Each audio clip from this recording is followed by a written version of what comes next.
Nos comenta cuál es el motivo desta reunión con a Junta Local del PP.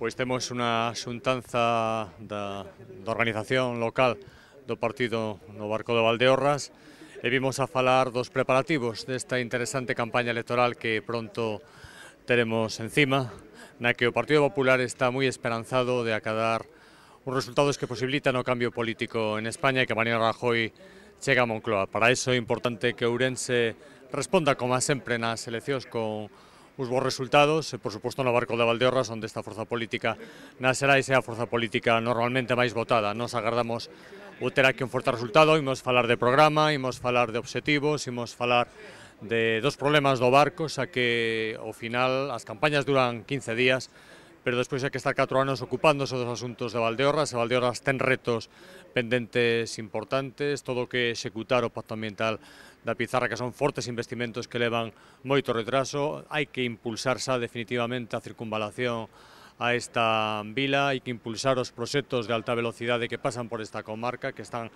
absolutamente esquecidos, hai que dinamizar o proxecto de autovía Ourense-Ponferrada, que atravesará necesariamente estas terras, hai que estar pendente do emprego e das necesidades dos valdeorreses, que están afectados tamén polos enormes problemas do elevado custe da vida que nos intentaremos con políticas económicas saneadas e eficientes resolver. E aquí na provincia onde os socialistas se falan de poder incluso igualar aos en diputados?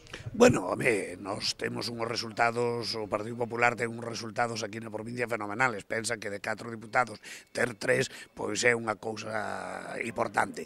Home, e les teñen esperanza, é normal. Igual que nós temos, estamos plenamente convencidos de que vamos a volver a sacar os 3, pois home, nadie vai á guerra pensando que vai perder ou que vai baixar os resultados que hai.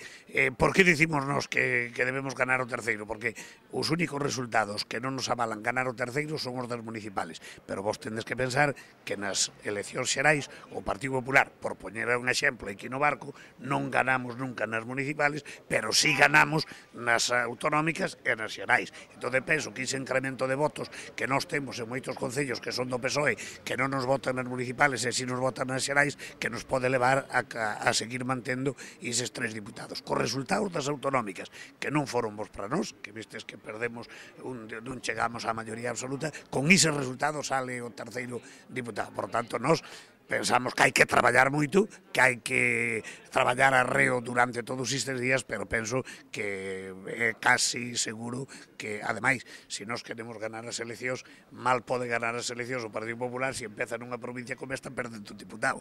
Por tanto, creo que non vai haber problema absolutamente ningún.